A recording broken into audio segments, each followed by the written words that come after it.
Alex, good morning. We have a beautiful day. We're on the Australian Clenergy headquarters, installing some PVs. Can you just say a few words about yourself? I'm Alex with Greenwood Solutions. We're doing the PV installation on the roof. We've been using the Clenergy equipment on the Clenergy headquarters. We've been using a few things I've not normally used. We've got the tin interface with the easy click bracket on them. We have the tunnel rail with the capping and elite rail click-in splice, which we're putting onto the eco rails. How did you find using the easy click tin interface? What did you like about it? It's very sturdy, so the way it grabs the bottom of the rail, it holds in nice, gives you a bit more structural integrity, I feel, than the Z-bolts. How did you find using the elite splice? The elite splice is quite easy, the click-in elite splice, because you just slide them in. There's no tools required. Slide it in and the teeth grab onto each of the rails, and that's it. They still feel structural without the screws by comparison to the eco splice. Can you say a few words about the components you used for the cable management, and what did you like about this combination and why you choose it? Because we've got the easy click tin interface, it actually clears up the side rail of the eco channel there's no Z bolts obstructing that, so we're able to run some cables in that void and secure them appropriately with this top cover. So we've got that on the other side of the roof where I can show you. We've used this top cover in the side where the Z bolts normally would obstruct, but because we've got this easy click, it's no longer obstructed, so we can run cables through there and secure them with a bit of lid cover. We've also used the tunnel rail, which is the Clenergy tunnel rail for crossovers between where arrays are going to have a gap. So the panels will finish about here and they'll commence about here. And we've run this rail to take our cables through. Tunnel rail with the lid cover conceals all the cables inside, and nice and securely, they'll never see the sun. Looks very neat without the cable ties and the conduits. Yeah, we've also put an earth lug on here just because we're running single insulated cables through the trunk. Tell me about this section, what's happening here? So this section here is where our cables come out of the roof and onto the array, and the tunnel rail is perfect for it because we've got all of the cables straight up and into the trunk. This allows us to not have to strap several strings on the side or run a separate cable tray just to take 4 cables up the roof. That's great. So you're pretty much utilizing the dual use of the tunnel rail, using it as cable management as well as the mounting rail. Yeah, and we can do that because the tunnel rail is significantly deeper. Once we put our Xano clamps on the top, we definitely know that the fixings for the panels will not interact with the cables. So this one here, the whole length is tunnel.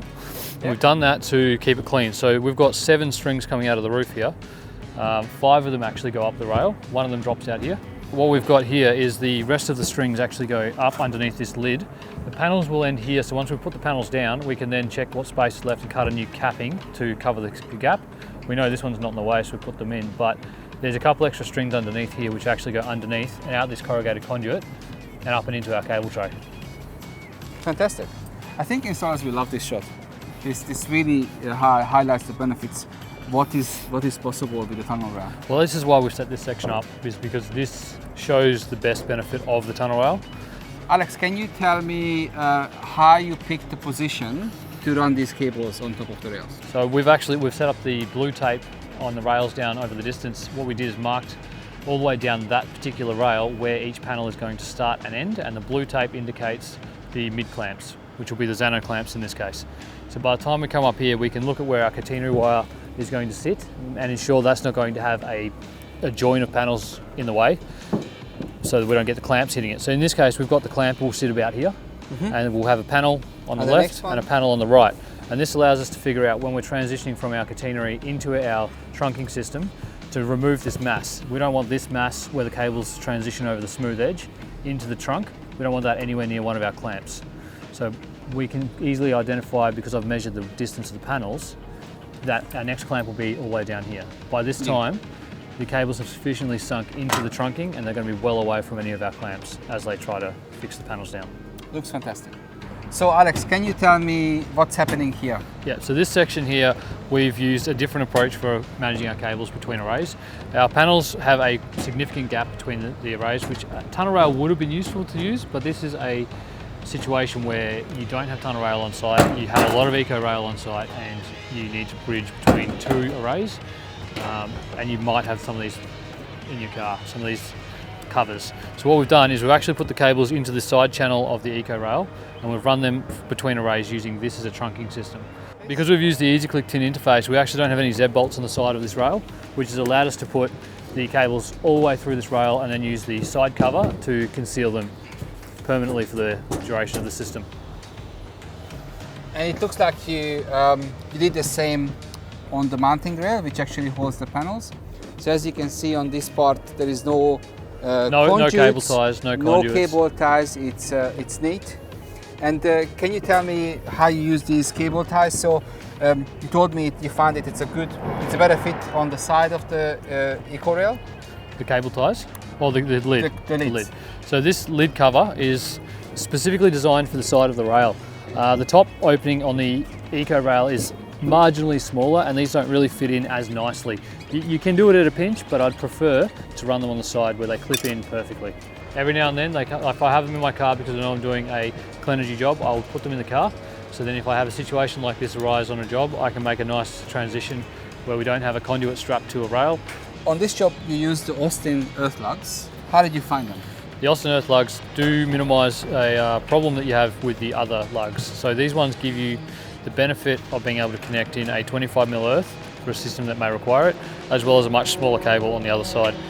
But the best part is because they can sit on top of the rail, you're able to get yourself a nice straight catenary line. So we've got this connected on top, and we don't have to do any loops in our earth. They just can transition all the way along the top of every rail as we go along. They are much shorter, so they fit underneath the panels, even with a 30mm frame. The standard Earth Lugs sit a little bit higher, so you can't typically get away with putting them underneath a 30mm frame. Yes. These allow you to put them under a 30mm frame, even if you have to use 25mm earth. So expandability and comfort, they're a lot faster to install without having to do loops. You just strip a little bit of cable and pin them down, and you do that all the way along your catenary line, you get a nice straight fixing. So here we use the Tunnal Rail as a crossover between two rows, and it's a perfect fit for running the cables over from one row to another with the side channel cover clicked in onto the top, because there is no exposed conduits, there is no exposed cable ties, and it's structurally safe as well. So another benefit of the Tunnal Rail would be also the fact that it has two sides on which you can attach the splice. So that means you can still use the Tunnal Rail as a cable management, as well as holding the panels with the clamps. And if you use the Tunnal Rail with two splices, that gives you an even larger span. So if you go up in size, starting from the Elite Rail, Elite Rail gives you a very good span, but if in case you have an unusual roof and you need a larger span, or to cross over a larger span, you can use the Eco Rail. And if the Eco Rail is not strong enough, you can go one size up and use the Tunnal Rail with either one splice or two splices, so one splice on each side, and that also gives you an additional benefit of using the Tunnal Rail as a cable management.